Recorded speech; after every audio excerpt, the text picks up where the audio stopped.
أينما تكونوا يدرككم الموت أينما تكونوا يدرككم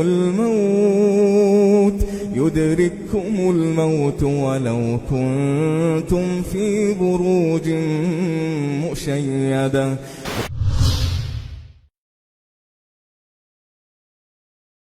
Bismillahirrahmanirrahim. Sebelum kita melepaskan bajunya, terlebih dahulu kita letakkan sehelai kain antara lutut dengan pusarnya, merupakan aurat besarnya, yang mana jumhur ulama kan berpendapat aurat dari pusar dengan paha, walaupun ada khilaf dan masalah itu ya. Begini, setelah itu baru kita mulai membuka apakah harus digunting pakaian sesuai dengan kondisi mayat. Setelah itu, maka yang masuk kepada pemandian kata para ulama hanya yang memandikan dan orang yang dibutuhkan oleh dia saja, yang mereka amanah. Karena di beberapa daerah itu ada tempat pemandian yang terbuka umum sehingga semua orang bisa lihat. Sehingga saya di Lombok seperti itu kebiasaannya di beberapa daerah. Itu nggak boleh karena mayat harus dijaga kehormatannya ya, walaupun sudah meninggal. Kita pakai sarung. Setelah itu kita angkat seperti hampir duduk. Digosok-gosok, perutnya boneka perempuan pula ya. Digosok-gosok perutnya. Ya. Sehingga keluar. Yang satunya sambil nyiram. Ya, sambil nyiram sehingga kotorannya langsung turun. Langsung turun digosok, gosok. Ya, sudah. Kemudian mohon maaf kemaluannya sambil ditutup, nggak boleh dilihat.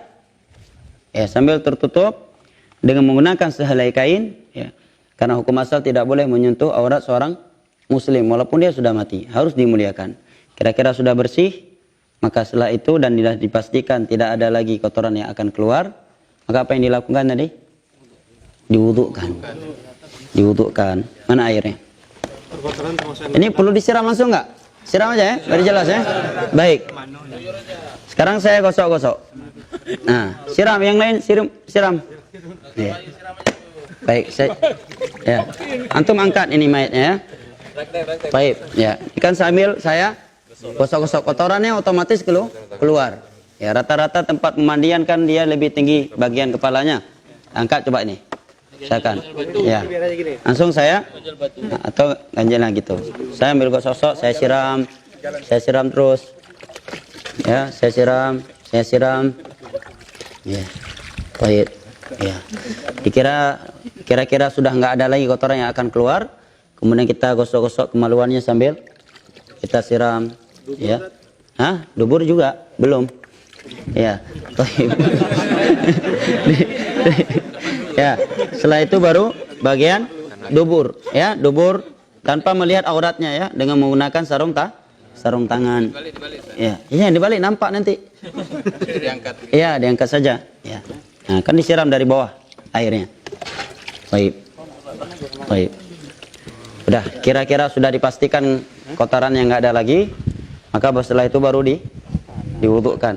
Kita buka sarung tangan kita karena tadi yang kotor, kita wudukkan seperti wuduk salat.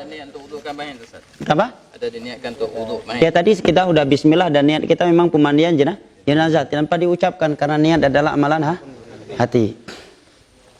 Baik. Di tangan 3 kali kan? 3 kali kan sunnah. 3 kali. Baik juga nih mayat nggak lawan-lawan. Ya. Baik. Kan mulutnya sudah tidak mungkin berkumur-kumur, maka kata ulama diambil kain basah, dibersihkan giginya, hidungnya. Kok biru nih giginya?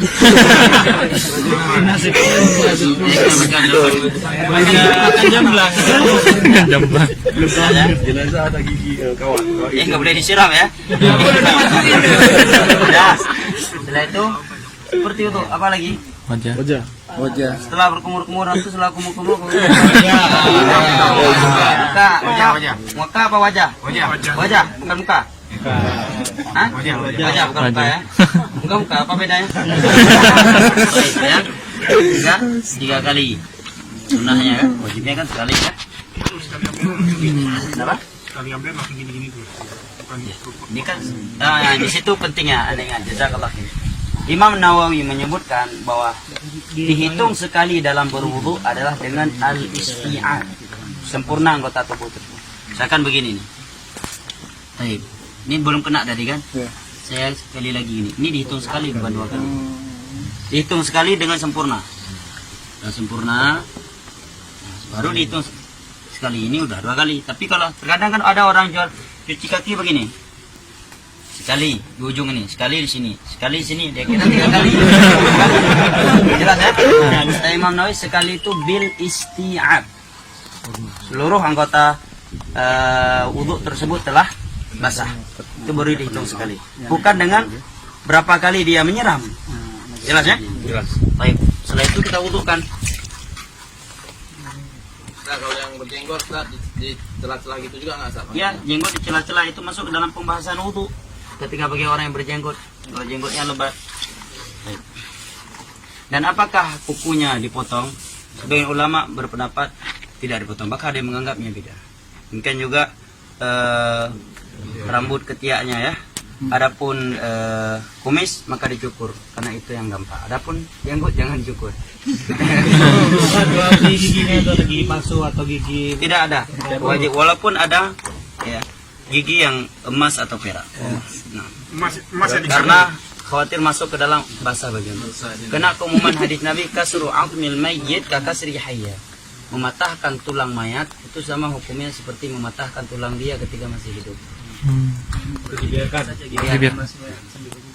Emasnya bisa.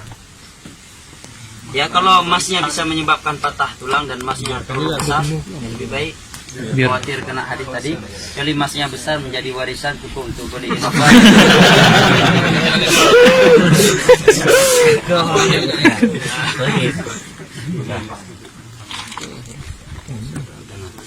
Kemudian kita wudhukan kepala yang seperti wudhu sah. Mulai dari depan, fa aqbala bihima marratan wahidah, kata sahabat Abdullah bin Zaid al-Mazini kan, dengan 2 tinggal selesai. Setelah itu kan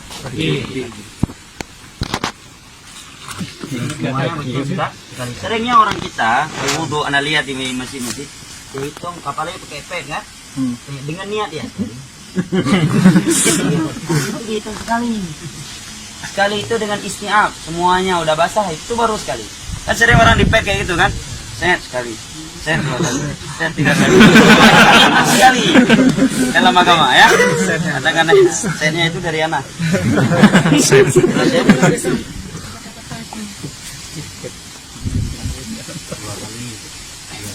Saya wudhu, diapain? Siram. Dimandiin, silakan dulu, dinyuruh sebanyak 3 kah? 3 kali. 3 kali. 3 kali. Mungkin kata Syekhuddin dalam Ahkamul Janaiz. Setelah itu disiram sebanyak berapa kali? 3. Fa'afadha 'ala ra'sihi 3 kali. Ini enggak perlu kanan kepala kan? Setelah itu baru kita Mandi. Ini air sudah bercampur air daun bidara atau sabun. Saya bidara ya, sidir bahasa Arabnya. Baik. Kita mandikan. Terwayu. Patungnya nggak jelas pula dia ambil. Ada pula.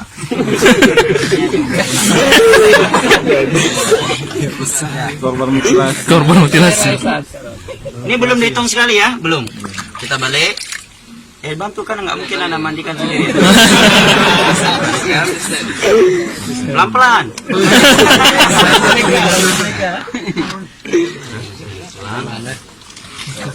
Ya. Ini udah dihitung berapa? Sekali. Kiri kanan baru dihitung. Sekali.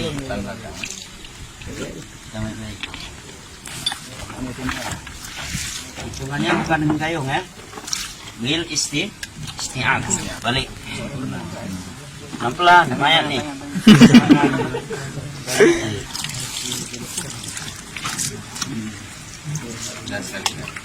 Dah tuh. Sampai berapa kali? 3 kali. Mau lebih? 5. Mau lebih? 7. Mau lebih lagi baru 9. Au aktsar min dzalik in ra'aituna dzalik, kata Nabi kan kepada wanita-wanita mencuci mandikan juga. Kalau lebih dari itu yang penting ganjil. Kemudian yang terakhir batu ambil air kafur. Mana air kafur baru tadi? Tadi udah 7 kali ya. nampak ada kotoran lagi. Nah, kalau ada kotoran lagi, maka diulangi lagi. Demikian kata para ulama. Diulangi dari Dan kata para ulama, kalau sebagai ulama menyatakan kalau kotoran tersebut nggak mungkin bisa ditahan, maka dimasukkan sehelai kain agar kapas, atau sehelai kain agar tidak keluar lagi. Termasuk darah, Ustaz. Kalau darah nggak, karena darah bukanlah pembatal. Wudu saya ulang lagi juga. Wudu ya. ulang dari awal. Dari awal Ustaz. Mandinya dan wudunya. Jelas ya? Nah, sekarang air kafur. Udah ada ini air kafurnya. Bukan dia sih Berarti kalau 3 kali air yang berkapur barus, yang keberapa? Kelima. Ini udah lah ya, kan?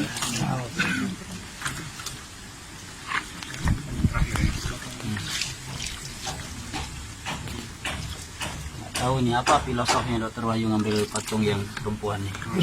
Adanya ini. Nih. Waduh. Nah, lagi ya.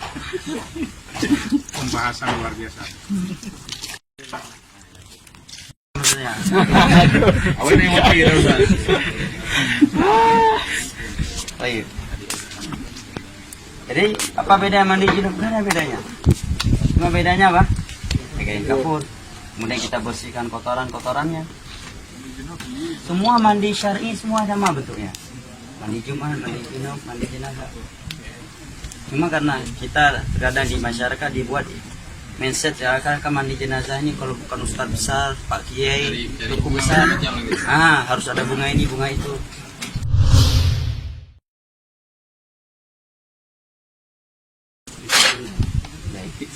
Sudah kain kafannya? Atau ada tempat lain untuk kita taruh kafan misalnya? Di dalam. Oh, sini aja. Sini aja. Sini aja langsung. Balik aja. Berarti ini angkat dulu. Kapan? Meja yang dulu. Bantu Ustaz. Pegang tadi ya. Bantu Ustaz. Biar mudah bagaimana? Taruh tadi dulu ya. Tali. Kalau ini tidak ada ketentuan khusus ya dalam masalah ini. Jadi jangan diyakini tali yang harus sekian banyak, cara ngikatnya harus di kanan. Karena masyarakat kita ada yang yakini ikatannya itu nggak boleh di sebelah kanan, tapi di sebelah kirinya. Tidak ada ketentuan. Ganjilnya, Ustaz, itu ada. Kenapa? Saya ganjil. Itu enggak ada. Para ulama menyebutkan ganjil seperti beberapa kitab fikih yang saya baca 5 atau 7 kali. Tapi wallahu alam saya tidak mendapatkan dalil bahwa itu harus ganjil. Wallahu alam. Saya belum dapati, belum berarti tidak ada ya. Bantu pegang itu. Keringkan, Pak. Masa-masa gini. Ya dikeringkan. Dikeringkan patung. Bantu pegang. Ya, kita turunkan kafan dulu. Baik. Dikeringkan. Sebagaimana ketika putri Nabi meninggal kan Nabi mengasih satu kain. Para ulama menyebutkan di antara hikmah untuk dikeringkan. Boleh dari potong-potong. Baik.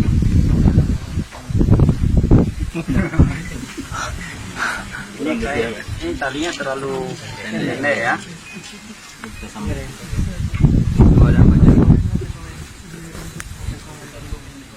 Baik. Wah.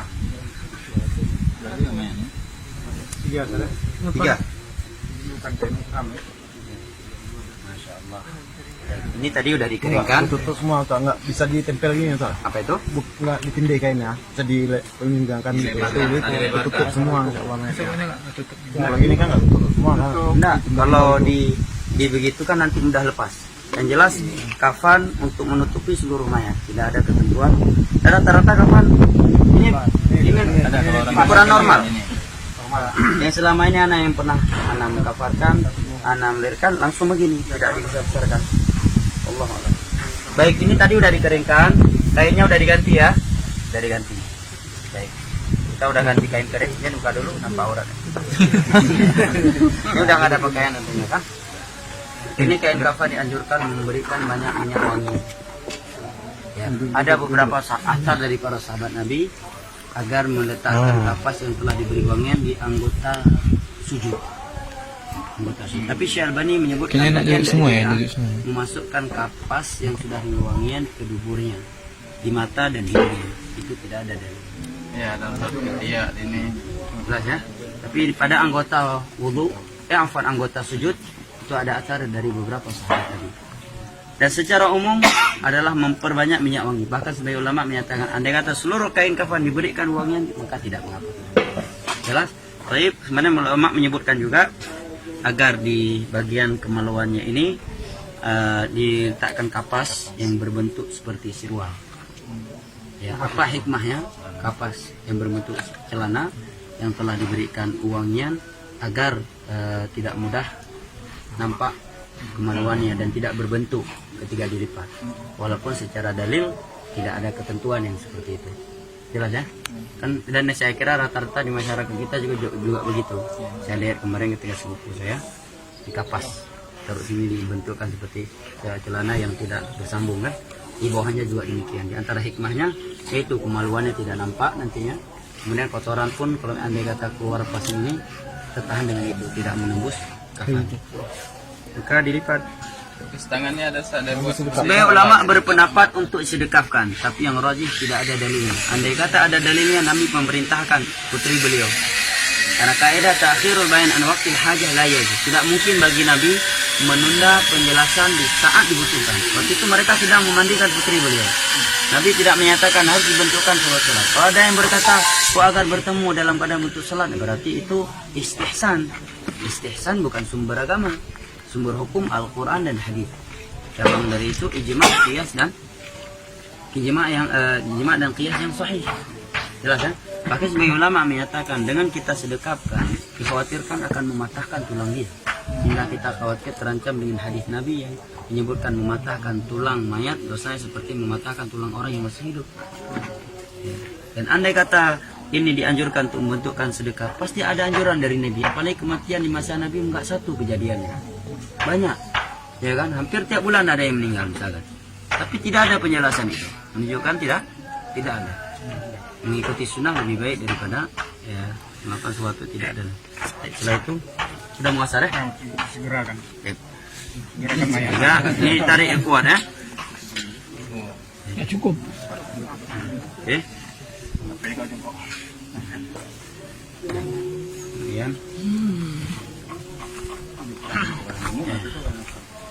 Kemudian diikat.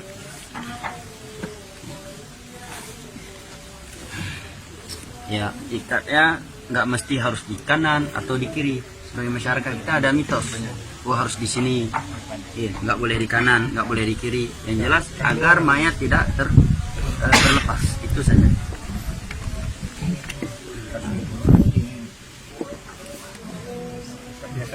Yang paling ujung.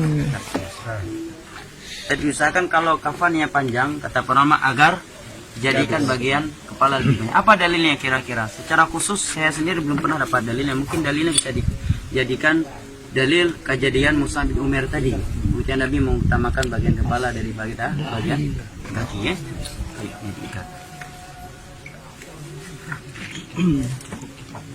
Ada juga yang lagi buat kayak sorban gitu. Tidak ada dalil. Bahkan hadis Aisyah Nabi beliau menyatakan laisa fihi qamisun wala imamah. Nabi dipakai dikafankan tanpa gamis pakaian, tanpa imamah.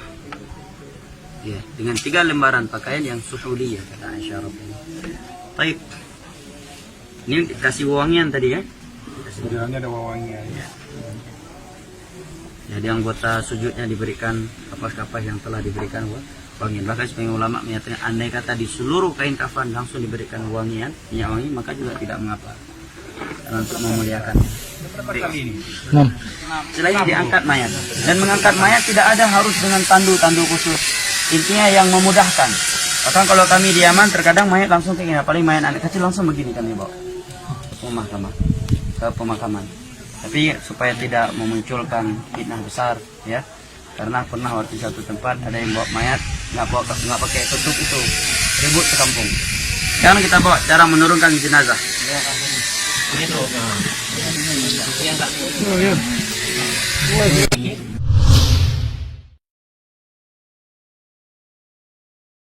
Karena ada orang turun berapa orang? Duduk dari masjid kuburan.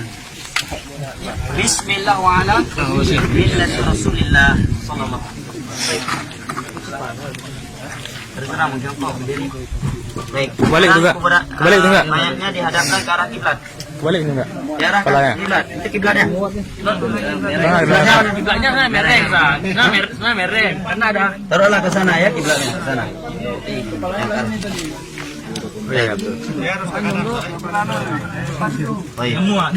Tidak ada ketentuan anak korban yang pertama kali melempar, tidak ada. Yang dianjurkan seluruh yang ikut ini dianjurkan untuk melemparkan sebanyak 3 kali lemparan. Maka lebih afdal tadi apa? Lahat. Lahat kan langsung kita masukkan ke dalam. Begitu kita masukkan, misalkan kalau lahat, maaf ya. Lahat kan di sini kita buat. Di dalam ini kan, kita buat lubang. Begitu kita masukkan mayat langsung ke dalam ya. Kemudian kita letakkan bulatan tanah di belakangnya, kita bisa langsung narik dengan cepat sehingga tidak mengenai mayat. Boleh syek, boleh lahat. Cuma lebih afdal lahat. Apa dalilnya lebih afdal lahat? Nabi yang menyatakan lahat untuk kita, syek untuk selain kita. Kemudian mayoritas mayat di masa Nabi menggunakan lahat bukan syek. Jelas ya? Ya, maka lahat lebih afdal.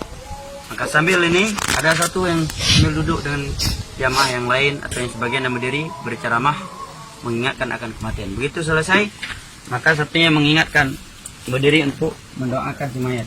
Nabi menyatakan selalu tidak ada. Ya. Tidak ada azan dan itu salah satu beda. Tidak ada satupun mazhab yang mengadankan. Ya, demikian juga talqin mayat ya. Karena sekarang secara logika dia sekarang udah masuk ke alam barzakh, alam pembalasan. Berarti kalau kita mentalkinkan dia, kemudian dia menjawab, berarti masih ada kesempatan untuk beramal dong. Lalu apa maknanya orang kalau udah mati putus sudah kesempatan untuk beramal? Kalau kita ada manfaat talqin, nanti kalau datang ditanya jawab begini, begitu. Kalau sempat dia jawab, oh ya, yang talqin pun hilang dia, ya kan? Berarti timbul pertanyaan, berarti bermanfaat dong. Berarti ada kesempatan untuk bertobat setelah kematian. Padahal Nabi menyatakan kalau mayat roh sudah sampai ke rongkongan, pintu tobat sudah tertutup. Berarti bertentangan dengan mana hadis tersebut. Lebih dari itu Nabi tidak pernah mentalkin anaknya meninggal Ibrahim, cucunya, putrinya, para sahabat yang lain, demikian juga para tabi'in. Di sana ada yang beralasan membaca Al-Quran di atas kuburan, yaitu perbuatan Amr bin As. Riwayat Imam Muslim. Tetapi para ulama menyatakan ini anjuran individu sahabat. Perbuatan sahabat bukan sumber hukum. Apalagi perbuatan individu sahabat yang menyelisih mayoritas para sahabat. Khulafa ar-Rasyidun tidak melakukannya. Mayoritas para sahabat tidak melakukannya. Cuma beliau yang meriwayatkan, mewasiatkan agar dibacakan Al-Quran di atas kuburan beliau.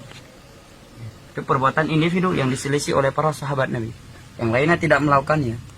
Kemudian kata para ulama, masyarakat kita sekarang sudah baca Al-Quran itu, kemudian ditender lagi kuburannya, lebih parah lagi.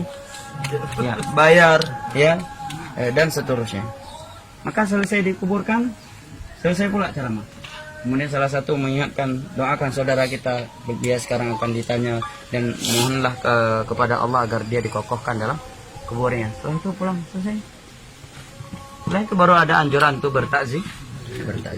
Selesai kuburan, nggak ada yang sulit. Ustaz, kalau ini kuburan kan biasanya ada ini Ustaz kejadian berair Ustaz. Itu boleh nggak dibuat kayak peti itu? Bahkan sebagian para ulama menyatakan, oleh Syafi'iyah malah keras, nggak boleh ada hal-hal yang bersifat kayu. Kenapa kalau ada air? Andai kata sekarang ini bersih, besok datang tsunami kena air juga. Sekarang kering, seminggu setelah itu ada tsunami, kena air juga. Dan itulah makna firman Allah, kami ciptakan mereka dari tanah, kami kembalikan ke tanah. Jadi tenggelamkan dia langsung Ustaz. Kalau airnya ya, Ada air kan terapung mungkin Ustaz, nanti. nggak mungkin terapung. Kecuali boneka seperti ini yang kecuali airnya bisa dihilangkan. Biasanya kan atasnya dikasih papan itu gimana, Ustaz? Makanya bilang tadi, ulama Syafi'iyah berpendapat tidak boleh. Karena di masa Nabi juga ada papan, tapi mereka langsung. Bahkan itu menyelisih keumuman ayat dan hadis. Kami kembalikan mereka ke tanah, kami ciptakan dari tanah, dan kembalikan ke tanah. Berarti kalau ada papan, dan kami kembalikan mereka ke papan. Tikar Hah? Tikar panda. Tikar pandan juga ditarik karena yang pakaian yang dibawa oleh mayat satu-satunya adalah kafannya. Adalah kafannya. Itulah makna, disitulah kita akan tertegur. Oh, walaupun kita hebat di dunia, rupanya pakaian tok kafan dan di dalam bawah tanah liat kita dimasukkan. Bahkan sebagai ulama Syafi'i ada yang berasio. Kalau ada papanya nanti kalau diadab akan terbakar. Tapi ini dibantah oleh ulama, ini masalah gaib, nggak bisa dikiaskan api yang ada di dunia. Baik, kemudian boleh meletakkan tanda-tanda kuburan seperti satu batu atau dua, dan kuburan tidak boleh lebih dari 1 jengkal, dan tidak boleh diberi nama dan kapur. Dan itu sepakat ulama. Hadis Jabir, Nabi melarang untuk diberi kapur dan ditulis kuburan. Jelas ya?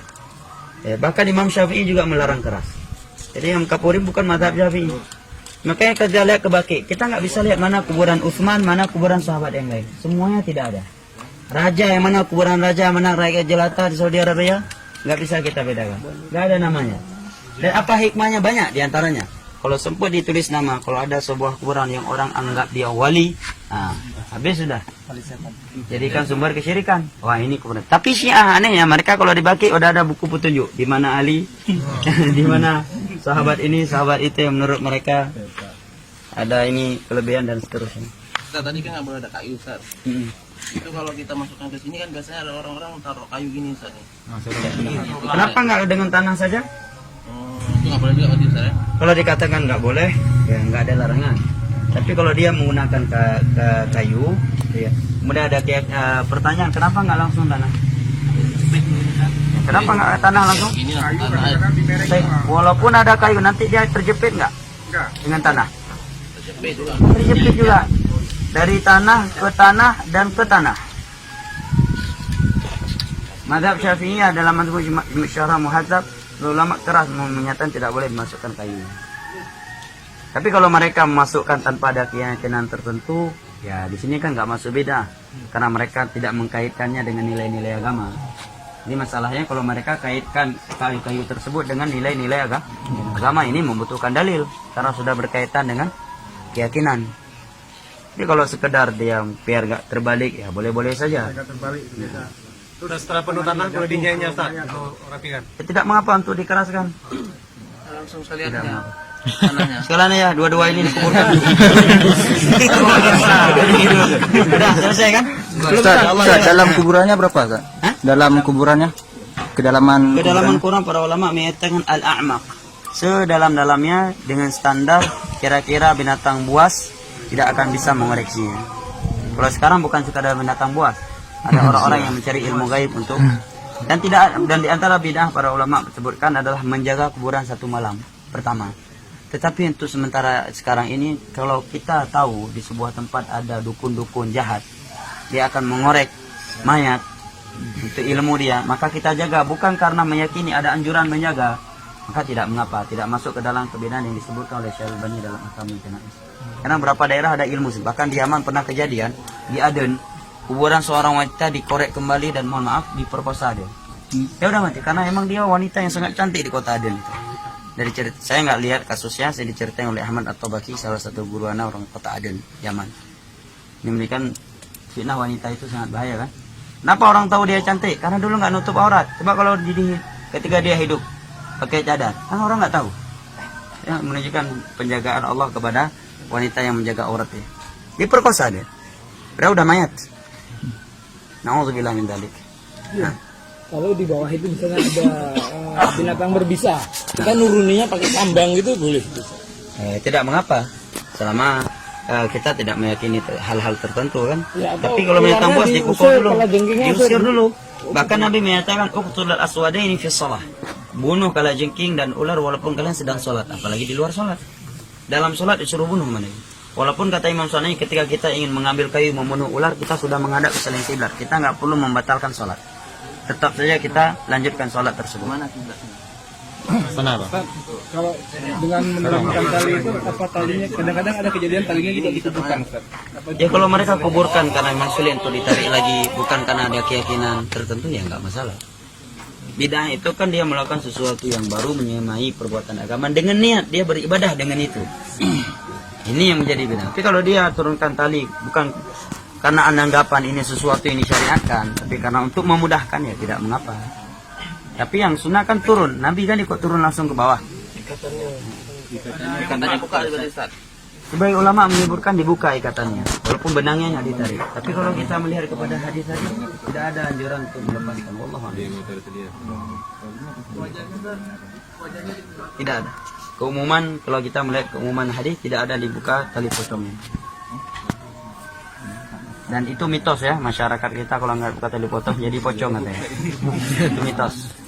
Tapi ada beberapa ulama menasihati kalau memang nggak dibuka jadi fitnah besar, ya maka dibuka saja. Karena kita membukanya bukan karena ada anggapan syariat, dan membukanya pun tidak ada larangan. Nah, Tadi kan ada apa?